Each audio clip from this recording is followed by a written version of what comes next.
Tu écris aussi beaucoup pour d'autres artistes. Pour qui écris-tu en ce moment?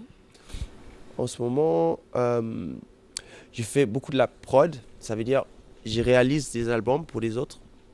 Euh, le rôle d'un producteur, c'est de dire, OK, quel micro, quel musicien, quel studio, euh, quelle direction comme musique.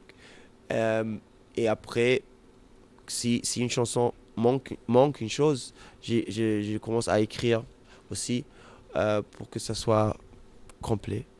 Et en ce moment, je travaille pour une artiste qui s'appelle Rox de Angleterre. Super bien. Nora qui fait ma première partie. Euh, et quoi d'autre? Euh, euh, ouais, je sais pas. Mais plusieurs choses. Et j'ai fait quelques featuring, ça veut dire j'ai fait des collaborations avec des autres artistes comme Tikenja, Fakuli et Flavia Coelho. Euh, ouais. Et ok, j'ai fait aussi de la musique pour des films. J'ai fait de la musique pour le film de GR. C'est un artiste visuel français. Des artistes les plus connus euh, de l'art contemporain. Contemporain. Contemporain. C'était pas parfait, hein. Et ouais, pour ces deux films, j'ai fait la musique aussi. Tu as souvent joué au lever du soleil. Pourquoi? Parce que le titre de mon album est The Rising of the Sun. C'est un jeu de mots. Euh, mais ça parle. La traduction, c'est le lever du soleil ou le lever du fils. C'est un peu le même mot en anglais. La différence, c'est le O ou le U. Mais le son, il est exactement le même. Et ouais, pour ça, j'ai réfléchi quoi faire, quoi d'original à faire autour de cet album pour la promotion de l'album. Et je me demandais pourquoi pas faire des concerts très tôt le matin, parce que tout le monde fait les concerts le soir. Mais quelquefois, il faut mettre en question les règles. Alors pourquoi pas faire ça? Et tout le monde m'a dit, oui, ça va pas marcher, c'est trop tôt, il y aura personne. Mais au fond, il y avait beaucoup de monde. Il y avait même plus de gens que dans mes concerts, en fait. Il y a-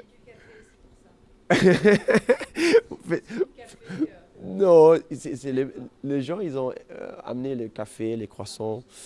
Mais c'était vraiment exceptionnel comme moment. Euh, on avait- à Cologne, il y avait presque 5000 personnes à 6 heures du matin. Et je sais pas, à Paris, il y avait plus que 1000 personnes. Et il n'y avait pas d'affiche, il n'y avait rien, juste sur Facebook, vite fait, quelques mots. Alors c'était un grand succès et c'était autour de l'album. Oui. Tu présentes ton dernier CD The Rising on the Sun comme un retour aux sources. Qu'est-ce que cela signifie? Euh, En fait, le problème, la misère de l'artiste, c'est que normalement, les gens, ils préfèrent ton premier album. Et ils veulent que tu refais ton premier album. Toujours. Et ça veut dire, quand il aime un album comme le dernier album de moi, ils disent, ouais, c'est un retour aux sources. Pour ton père, tu es le symbole de la Renaissance puisque tu es né le jour du décès de ton grand-père. Qu'est-ce que cela signifie pour toi? Euh, pour moi, parce que mon deuxième nom, c'est Babatunde, ça veut dire la renaissance du père. Et c'était quelquefois les noms, c'est comme un, je sais pas, c'est quelque chose qui reste avec nous, bien sûr, sur toute la vie. Et c'est un peu un motif, peut-être un thème dans la vie. Et Babatunde, pour ça, même mon premier album, Ancient Spirit. C'est un peu comme une traduction de ce nom. Euh, et aussi le dernier album, The Rising of the Sun, ça parle aussi de ça. Alors la Renaissance, c'est vraiment quelque chose pour moi, quelque chose d'important. Parce que, en fait, pour moi, ce qui m'inspire, c'est la nature. Et je regarde juste les phénomènes autour de moi. Et il y a jamais des choses qui partent. Et les choses se transforment tout le temps. Il y a jamais... L'arbre devient la terre et après il y a un autre arbre ou quelque chose de différent. Ou euh, ouais, un poule mange ça. Et c'est comme ça, comme un cercle. Et pour moi, c'est comme ça que je vois la vie. Et oui, la renaissance du Père, ça symbolise ça pour moi. Tu dis que l'amour doit l'emporter sur la peur, mais quelle peur? Quelle peur? Euh, oui.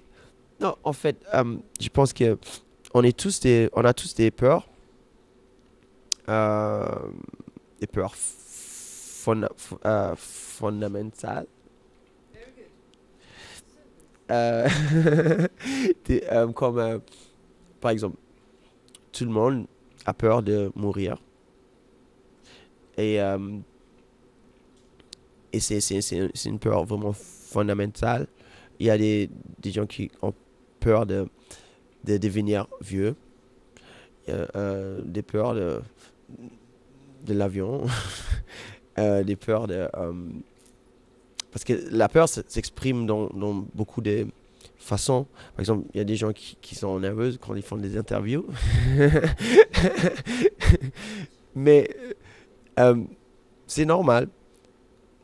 Mais quand on aime quelque chose, par exemple, si on aime vraiment faire une interview, c'est égal d'avoir la peur parce que l'amour pour ça est plus fort que la peur.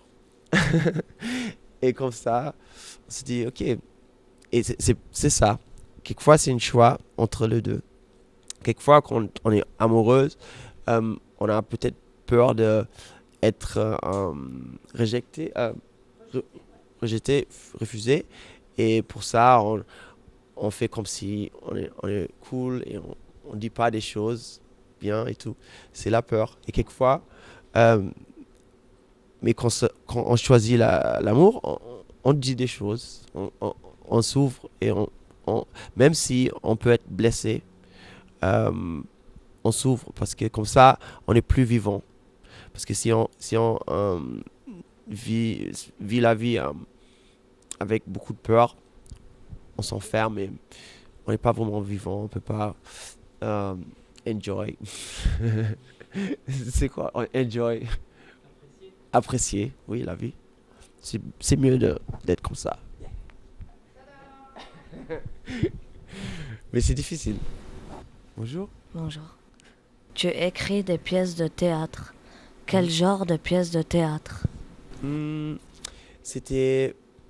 Je pense que quand j'avais 15-16 ans, j'ai fait une pièce qui était entre musical et théâtre. Ça parlait de l'identité des gens de jeunes de couleur en Allemagne. Et ça parlait d'un caractère qui s'appelle Harry et qui était en recherche pour sa identité et qui se posait des questions existentielles. Et enfin, il trouve sa propre identité qui est en fait, c'était lui-même qui devait créer sa culture. Oui. Et je sais pas quel genre c'est, mais c'est juste oui, peut-être entre théâtre et musical. Et en fait, ça a gagné un prix de littérature de l'Allemagne, oui.